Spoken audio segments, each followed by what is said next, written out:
This is the Scaling Secrets podcast. Welcome back. Brett Atkins is here, who has been in banking for 20 years, and Brett is the SVP with Home Trust Bank.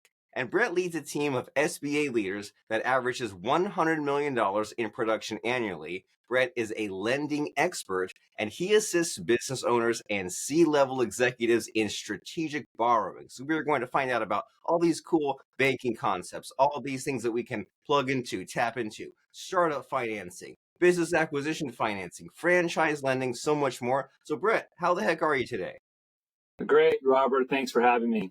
Happy to be here. Glad to have you. Yeah, it's great to have you here. And we gave a little bit of an introduction about you, but in your own words, what are you all about? What makes you stand out? What makes you passionate? Small business lending, access to capital, keeping business owners moving in the right direction. Using the SBA, that's what it's all about. Wonderful. And so we're here all about scaling secrets. And as you know, sometimes you need that leverage, those loans, that lending in order to get the inventory, get the payroll figured out, get that forward momentum. And so what do people need to know? Because you hear about these SBA loans and they seem like really great and they seem like this program that we can tap into. So if someone has never heard of this concept or maybe has heard somewhat but needs those gaps in their knowledge filled in, what should these exciting up and coming entrepreneurs know about SBA loans and some of these banking concepts? Yeah, Robert. So the key here is partnering with a lender that has experience in the SBA world. There's good things and bad things about the SBA. Good thing is it's great for entrepreneurs. The bad thing is almost every lender is now what I call on the SBA bus. And not all of them know how to do it well or correctly. So you don't want to get in a situation where you're acquiring a business or you're trying to meet a purchase contract and it fails because the lender was not able to deliver on time. So doing your homework, there's public ratings out there of lenders, how many loans they've originated, their average loan size, where they're located, states they operate. So do your homework on SBA lenders, just so you know that you're going to get your transaction done.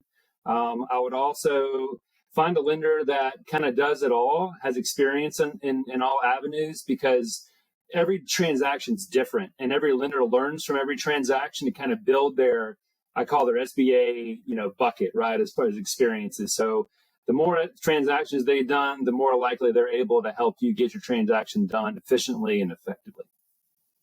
Wonderful. And these lenders are people, so to speak, right? They have a history. What a concept of just saying, well, I'm not just going to go with the first one I see. I'll do my research and see what their history is and see what they have done. And so tell us about what sort of stories are there to unpack here? What have you seen as far as a case study or a success story where someone has kind of used the strategy? That way we can get our heads wrapped around it. So what I would recommend is we're going to use a business acquisition, for example, because I see a lot of those. I do a lot of change and control financing. The seller is not able to pass it on to their son or daughter. They got to take it to market, or maybe there's a manager there that wants to buy the business. SBA is about leverage, right? It's about leverage. Being able to leverage that transaction, preserve your capital, fund the transaction, and move on.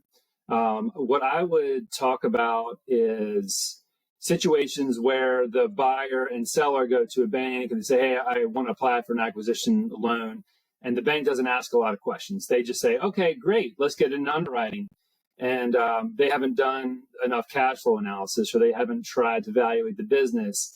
And then the banker / SBA lender is, moving on to the next transaction. And that's devastating for all parties involved. You're wasting time on all levels. And I've seen this happen too. So the best thing to do is, when you're a buyer / seller, business owner, ask questions. Hey, if that lender didn't ask questions about, client concentration or revenue dips or vendors and suppliers, then that lender might not have the ability to get that transaction done. So I know it's a little work on the buyer / seller side, but if you kind of interview the SBA lender, you'll be more successful down the road, knowing that, hey, if they ask those questions now, they probably have a good idea of my business and to get me to the finish line a lot quicker. I love it. And that's an interesting mindset that it's tempting to only be thinking of yourself and be thinking like, okay, well, can the lender come through for me? Can this transaction happen? But this idea here of saying, well, we also want to make sure that they're curious and they're asking the right questions and that they also want to know about us. And so like obviously there's some ways that things can potentially go wrong here. And whenever money's involved or large amounts of money or lending, it can get a little bit scary. And so, what sorts of fears have you seen from people who are trying to go through this process? Because like it can be scary or it can be like, people can hesitate or things can go wrong. So, like, what happens as far as just what people are afraid, worried about? Yeah, they're afraid of little pieces falling apart because you think about you have business valuation, you have a CPA, you have an attorney, you have the banker, you got all these different people, and if you don't manage it, it can go sideways. It can blow out of proportion. So for me, it's important to be that quarterback. Have the ball, pass it to the right underwriting, pass it to the evaluator, pass it to the CPA, make sure counsel's involved early, pull searches. It's about managing the process as the quarterback to make sure that everybody's moving down the field to get that touchdown.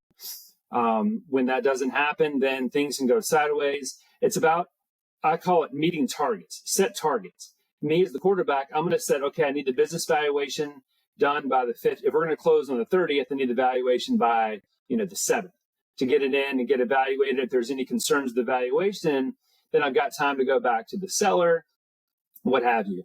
If there's underwriting questions, it's about setting target dates. So if the business needs to close by this date, I've set a target to meet my valuation, to have underwriting done, to have any third party, equipment valuations done or real estate valuation. So it's being the quarterback one and setting targets to meet that end goal. And that's when you have those conversations with the borrower, and keeping them too, like, okay, if you want to get this done by this date, you got to hit target A on the date A. You can't push it at B, C, and D, and then we can get you funded on that date if we hit those targets. And when you set that in their mind, they're like, oh, okay, I'm going to be able to buy this business. And the seller's like, oh, I'm going to get my money at closing, and it's managed well. Then it just makes the whole conversation a lot easier and smoother.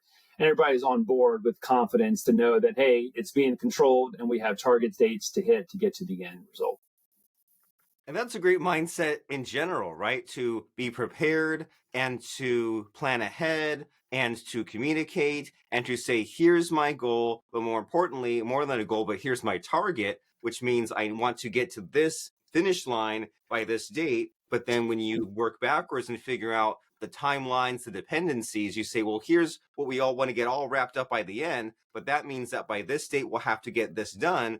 And that might mean that this person needs to do this thing, and I need to tell this person even further ahead of time or give them what they need beforehand. And I love your quarterback analogy here, where we're thinking, okay, there are a lot of people involved, and if one person really drops the ball, to keep the metaphor going, then it all falls apart. So we really need to make sure that we all know what needs to be done, in what order, by who, and really communicate and really get that taken care of up front. That way we have enough time, that way we're prepared, and that way we don't panic. And so I can tell that you're excited about some of these things. But I mean, what really gets you excited? In all of your experience with banking and money and making some of these deals happen, is there anything that just really like makes you just come alive more than anything else?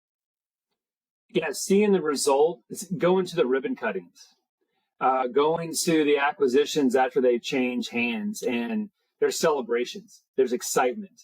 Having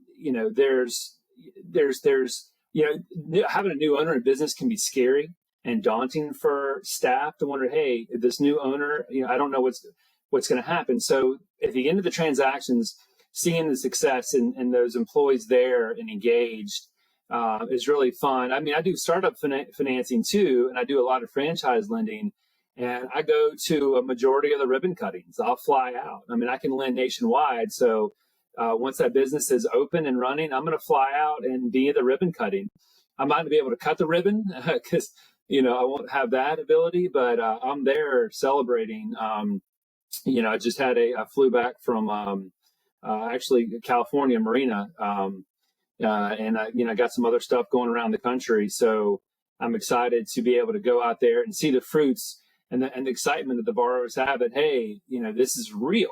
There's a difference between on paper, application, paying your franchise fee, getting the loan, closing, signing the documents, and then the actual the reality of, I've got doors and windows and I've got food and there's people coming in. It's like the gap. It's amazing to go from, paper, almost this dream to reality. And it's really cool to be able to see that in person. A lot of times, we don't get to see that from our chair, but I like to see it physically because it's amazing to see the borrower the application to reality. And then it's just like, it's like, if you build it, will they come, right? Field of dreams. Well, you build it and here they're coming in. And it's just really cool to be able to see it from the reality side of it. And I'll go and, I love it. It makes it real. And you think about some of these celebrations, milestones, when there is a birthday party, when there's a baby shower, when there's a wedding. Do you really need to do these sorts of rituals? We don't need to, but by doing it, it makes it physical, it makes it real, and it just helps get the brain aligned. And that's a really cool kind of effort that you make there as far as attending the ribbon cutting when you can. And you're reminding me, like, there's a dentist office just literally down the street from me, and it was like this vacant lot for all these years. And then one day I saw they were doing putting the first shovel in the dirt, and I was just driving by and I saw these people like hugging, and it seemed really, I'm not sure what was happening there. It seemed really profound. I don't know if they were like the owners of the business or if they were the bankers, but there was some kind of like huge hugging happening in this vacant dirt field where there's a dentist office now, and it seemed like a big deal. And so you're reminding me that these are some real life-changing dreams and events that are happening, making these loans happen, making these businesses come alive. And so you mentioned this term, startup financing. And I'm sure that whole term and that idea, that kind of process can be daunting for entrepreneurs. So can you kind of tell us, like, what are the basics of startup financing, and what do entrepreneurs need to know as far as advice to secure funding for their new venture? Sure. So startup financing obviously is the riskiest part of what we do because there's no historical revenue. There's no cash flow to underwrite to. So it's all projection. It's all pro forma based. So we have to look at it from a multiple of angles. One, projections, pro forma, like I mentioned, experience. Does this borrower have the ability to, if you build it, will they come, right? And it comes down to, I have a lot of conversations with borrowers. Let's talk about your experiences. Let's talk about this new product, this new avenue you want to have. Let's talk about, I'm interviewing them, right? Competition. Can you talk with vendors and suppliers? What happens okay, let's say I'm doing an ice cream startup. What happens if your employees, call in sick? What do? Are you there? Is another person you have on your team going to go there? What happens when things go south?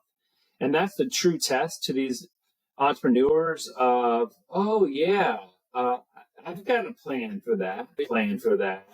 Then, the likelihood of that is probably going to be challenging if you don't have a plan in place. So I look for, one, experience. Two, can you project, how are your projections? Are they just out of whack? Let's say for a franchise, out of the 400 franchisees, the average top line revenue is 3 million and you're projecting to do 6 million. Where did that come from? Do you have assumptions? Or are you just trying to hopefully shoot to the moon, year one? Liquidity too. I like to see some liquidity built up. I don't want to do a transaction and they're all just run dry of cash. So they don't have any backup funds, right? In case you need new HVAC for your house or you need to buy a car, are you able to do that? From your personal resources. So we like to see some liquidity too. We call it post-close liquidity, that you have either personal or business assets left over after you have started this business. I do like to see outside income from this subject property. It's not required, but it's nice to have some ancillary income to support the household in case you don't meet your projections. So that's something that I like to see. With franchise lending, I don't require direct industry experience, but I like, because there's a lot of strength from a franchisor there, right? From their training, from their branding, their marketing.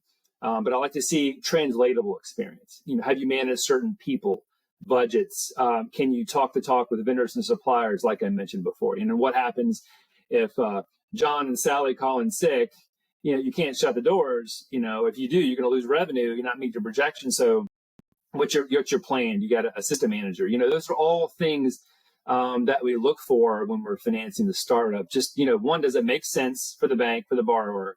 And, the likelihood of them meeting their projections to get repaid, right? Because you meet your projections, then the loan gets repaid. If not, we got to look for those ancillary ways to get repaid. And that's, what I mentioned. So basically, we should definitely not rely on luck or imagination or wishful thinking. We should rely on planning in these various forms, because you have planning as far as there's the backup plan, there's the liquidity, there's the ancillary income that you're speaking of as far as like the backup plan. And then you're also saying that when we're dealing with startup financing, we don't have the historical data for this business specifically. It doesn't exist. The business is still a startup. And so you're saying that form of planning comes in the form of, well, what are similar businesses like this doing? And what are your calculations, projections that are based on solid math and reality? And then do you know all the ins and outs? Do you know what you need to know as far as the employees and like the specifics of your industry?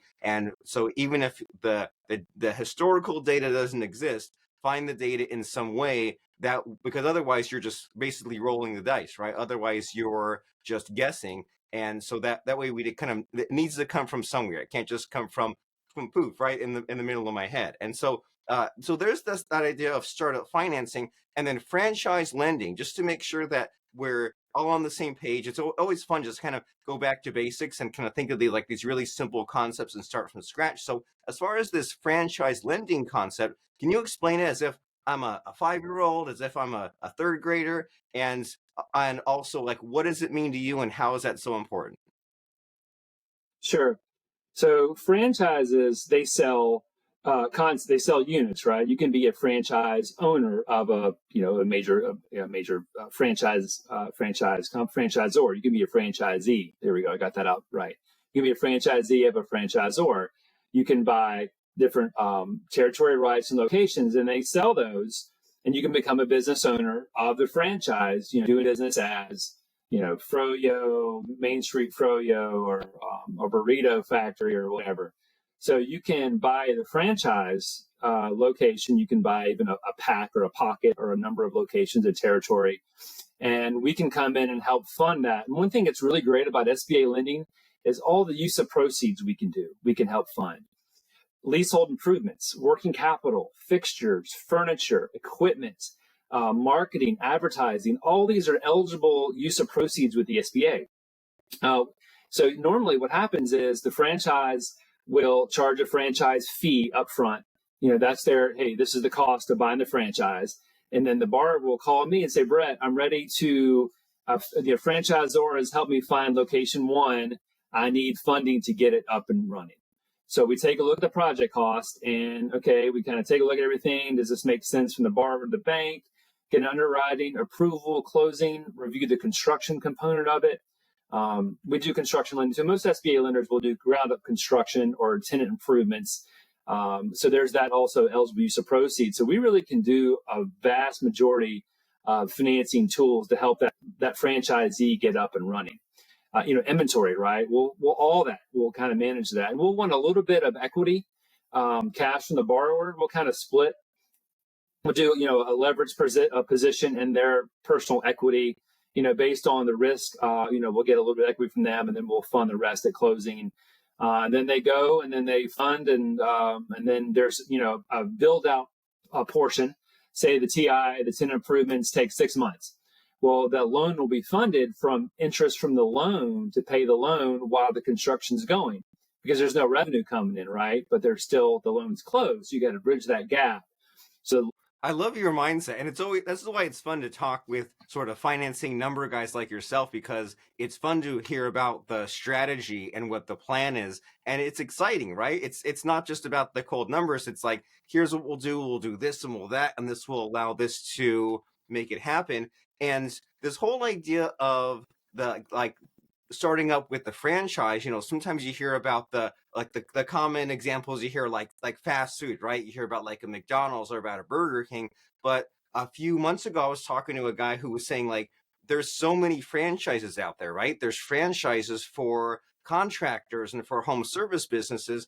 And my just kind of limited layperson understanding is that by like you could start from scratch and you could say, like, I'll let my ego get in the way and here's my brand new idea for this brand new business. But from what I've heard, and correct me if I'm wrong here, that if you are looking to start a business and you use a franchise, like that is much more attractive, right? Because it's a proven system and there's a plan and you have like more of a support network. So is that make the situation kind of better or more optimistic if someone's looking to start some sort of business, to do it as a franchise versus just starting brand new? Normally, yes. So our portfolio, most bank portfolios perform better when there's a franchise backing, because you have that wing, that marketing. They provide an app, right? And your royalty or your loyalty rewards, right? You buy six cups of ice cream, you get one free, right? As a startup, non-franchise, you got to go and either develop software or buy into it. So it's all almost like a one-stop shop to bring people to your door. And yes, they do perform a lot better historically, and we've seen them more successful. And I get a lot of phone calls, Brett. I'm down year one on location one. I'm ready for location two, or I'm ready for location two and three. And I usually like to see about a year of performance on the first location before funding the next two, right? Did you meet your projections? Or were you close? Or were you just completely far away? Let's take a look and see how location number one performed. And then we can look at location two and three. A lot of franchisors, they want their borrowers to be able to get two and three. Obviously they want to grow their business along with the franchisee's business. But yeah, I mean, we do a lot of, franchise lending, and it just performs. And the borrowers are usually more happy to know they have the back pocket of the marketing and that side, and they're happy to pay the royalty fee because they get. Wonderful. So it can definitely be worth it to pay that cost, because you get so much of the infrastructure and so much is just done up front for you already. And so, we've been kind of talking about basically a lot of good habits to have, right? We think about what an ideal client is for you, and they're probably someone who, like, starts things ahead of time and plans and researches and looks at their options to sometimes find a somewhat clever way to make this deal happen. And so, like, what else is worth mentioning as far as, there's two types of people, right? There's the business owners that fail, that make the mistakes, that maybe are not great to work with you in your bank. But then there are those that really shine, that really have the good success habits and have these good attributes, qualities. And we mentioned a few, but is there any other like helpful qualities that an ideal client, so to speak, would have that are worth mentioning here? I think we talked about a majority of them. I would just say, so our loans start at 500,000, or 500,000 to 5 million, usually our wheelhouse, right? So that's when you think of SBA. So, the loans, I get a lot of phone calls for the loans of, small, like 100,000. And we're just really, that it takes a large bank to really be able to churn and burn those. That's a lot of activity. So I would say for me, it's more of the borrowers who are ready to go. They've already put their business plan together. They've got the projections. Their transactions ready, versus the ones who are like, well, I'm thinking about starting a business. I don't know what I want to do. There's some great organizations out there. SCORE is one, where you can go and they can help you build your plan, build your projections, and then when you're ready, you go to a lender like myself. Here's my plan. Here's what I want to do. I'm ready to go. I'm ready to figure out, okay, what am I, where all that stuff's already figured out, where, what, when, I'm ready to go, ready to pull the trigger, ready to underwrite, I'm negotiating my lease, or I'm getting ready to purchase a property. So those are the borrowers that I usually work with, the ones that have their plan ready to go and ready to execute a transaction, or start a business, expand. They need to buy equipment for their business. They want to buy a business. I mean, there's so many great things about SBA. I mean, SBA now allows for partial change of control. Historically, it had to be 100% change of control. So now there's partial change of control. There's just so many different things that purchasing real estate. The SBA allows, for a borrower to buy real estate, and you can do a 25-year term. If the project cost is 51% or more real estate, the whole loan could be 25 years. So it's a low payment, longer term for the borrower. So there's so many great things out there that the SBA is allowing to happen. And we had an SOP update recently, which just allows more streamlining, and we're not taking more risk, but it just helps streamline and get the borrower from A to Z a lot quicker, and will allow them to preserve more capital when warranted. And, it's that balance it's the risk versus reward. That's what we talk about every day. What's the risk versus reward in this transaction from a bank's perspective, from a portfolio, and from the borrower? So we take all that consideration and say, okay, does this make sense based on all those things we talked about?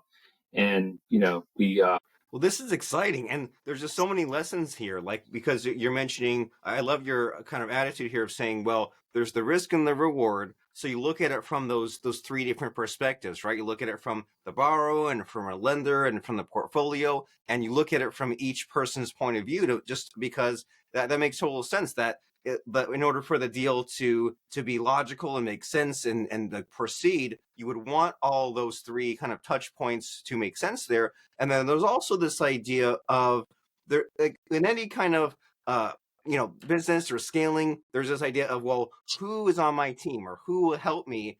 And it's really easy to say, oh, I've got this problem, this person will do it. But you're saying, well, every person kind of has their ideal starting point, right? Like you're saying, well, we want someone who's in this $500,000 to $5 million loan range, who already has the business plan. And so you're saying that that's important to know, right? Who's going to help me, but also where do I need to be as far as a starting point with them? And then who else do I need to kind of get me to that point? That helps a plan come together. And then there's also the hidden lesson you're mentioning of just being up to date on what's happening in our industry, so that way we know about every year they're passing some law, or they're changing some rule, they're tweaking the system. So it's important to know just what's the cutting edge, what's changing, what's about to change, what's happening with the rules. That way we can kind of jump on some of these opportunities to make our business really work. And so as far as this podcast, it's the Scaling Secrets podcast. And so what comes to mind for you as far as the secrets of scaling? And it can apply either to what you've seen happen with Home Trust Bank, or with these businesses that you helped out. Like, does anything jump out at you as far as a really good scaling secret that's maybe not discussed enough? Yeah, so this is one of my favorite I call it a tagline. We have it in our bank marketing. It's be ready for what's next. And it's short, simple, but there's a lot of heart to that. Things are changing all the time, right? So from an entrepreneur perspective, from a banking perspective, be ready for what's next. There's going to be changes. There's going to be things that you're not going to like, and you're going to have to adapt to. I saw a quote, 40% of employees are going to have to be retooled next year. That's a lot. There's a lot of changes going on. So, it's important to be adaptive, realize that things yesterday might have worked, but they might not work today. So be ready for what's next. Be ready to adapt that change. And same with the SBA, right? There's changes. This is a government-backed program. They like to change things, right? They like to change things or tweak things. So we have to follow that ship and adapt to it to make sure that we're making SBA eligible loans. So we have to be ready for what's next as lenders and communicate that effectively I mean, I go to 3 or 4 just SBA trade shows a year. We have governing bodies that teach us and kind of instruct us on changes. And we take that, we deliver to our team at the bank, deliver to our borrowers. So we have to be ready also to what's next. And I think I call it the one team, right? It's just not borrower and bank. It's one team, right? I like that a lot. No one ever told me as a kid that after finishing school and becoming an adult, I'd have to just be learning for the rest of my life, but that's okay. And you can think in a lot of industry, and especially in one like yours where there's money involved in finances where you have to get recertified. And it's like there's two choices in front of you, right? You could say, well, I finished my school 15 years ago and now I'm completely done. Or you could say, hey, the world, it's kind of exponentially changing, right? You always hear these statistics about how the sum of human knowledge of the past year or two is bigger than like everything that came before. And it's a little bit scary, but we say, well, we have to be adaptable and you have to keep learning. And whatever our industry is, get recertified or go to whatever conferences because we don't want to get left behind. And it's very easy to get left behind, especially if you rest on your laurels and get comfortable. And so I love that lesson there, Brett, of thinking about what's next, whether it's AI or if some upending in our industry specifically, then we need to just stay on top of these things because not everyone will. And this is how we stand out. And it's not enough to just be staying on top of the present. We have to know what's coming later so that way we can be prepared for it and not be stressed out and plan for it and all these other wonderful things. And so what are some next steps here? Like we've gotten all kinds of amazing insights and lessons from you, but what are you looking to get attention on? What are some next steps if they've heard our conversation and someone wants to then contact you and get some of these solutions figured out? Yeah, it's all about a conversation. It's all about talking it through. I don't, I hear the horror stories where borrowers just, they find these online platforms and they apply and they apply and they apply and they don't get any value out of that. Just having an initial conversation is so important. Brett, here's what my plan is. What are your thoughts on it? How do I go about this? Here's my business challenge. I get a lot of those conversations from entrepreneurs. Here's my challenge. Okay, let's talk about your challenge. Let's talk about what you're trying to accomplish with this challenge. What do you want to gain out of this challenge becoming successful? Is it I need I need more marketing, or I need faster, better equipment. Okay, well, we can use SBA funds. Let's talk about how that will make you successful. So email, call, phone. It's I like to start with a phone call because there's so much discovery that can be done in a conversation. And if I'm not the right avenue, we all run in the same circles in the SBA world. It's even though everybody's on the SBA bus, like I mentioned, we all kind of network together. We know what lenders do well, what lenders might not like to do. Like the smaller loans, for example, I've got a great network of small lenders that like the small loans, right? They have the ability to do that. They can churn those, like you mentioned, AI. They have a little better, system for that. So it's having a conversation, and then I call it finding a happy home for that loan, right? For that transaction. If I'm not the happy home, we'll find a happy home. There's networks together to try to find a. That is very powerful, this idea that there's someone like you who's on a podcast and there's someone who's listening to this podcast, and it's way too easy to say, okay, I took some notes, now I'm moving on. But you're saying there's no harm in having this initial conversation and to think through some of these things. And there's definitely the value in, sure, you've thought these things through and sure, you've written them down, but actually verbalizing them to someone else and saying, hey, here's the challenge in my business, here's where I'm stuck, and actually like bringing another person into that conversation so that way you can say, hey, well, you're not quite ready, or yes, we can help you, or I can refer you over to someone who's a little bit of a better fit. It's just a lot of people are not tapped into this just very simple idea, and we need to be, right? You listen to a podcast, and the next step is to then go and contact Brett and have this conversation and just kind of see where you're at and where he's at, and kind of battle test and beat up your idea a little bit so that way you can make it a reality. And so you mentioned like email, but more importantly, phone. And so what are some of these contact details? So if someone says, okay, I'm convinced I need to contact Brett, have a conversation, how do they do that? Cell phone. I'm not sure if my cell phone will be available. through the podcast. I mean, that's, I'm happy to give that. Is that, Robert, is Yeah, that let's something that do will it. be available? Yeah. Yeah, What's the it's number? 704. Yes, 704 579 8847. And my email Wonderful. address is Brett, yeah, BRETT dot Atkins, ATKINS, at the letter H as in Harry, T as in Tom, B as in boy.com. And that's HTB, which is short for Home Trust Bank. So cell phone, email, whatever's easier for you. We set up a call.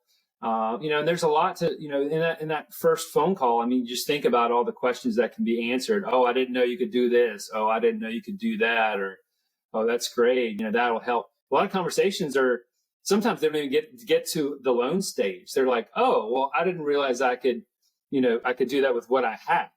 Or, a lot of it's just, and I work with entrepreneurs.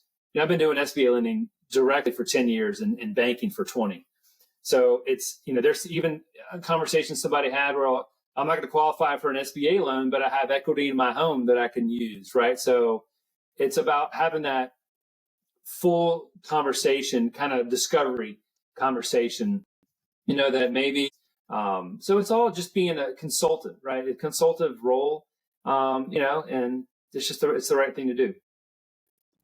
I agree. And that there's Googling only gets you so far. Having that conversation with your buddy only gets you. If you Google far. SBA loans or Google, you're going to get all the ads, the ones that pay for that up front. And a lot of times you click those buttons and you get sent to who knows where. If you apply, then 60,000 people are going to call you.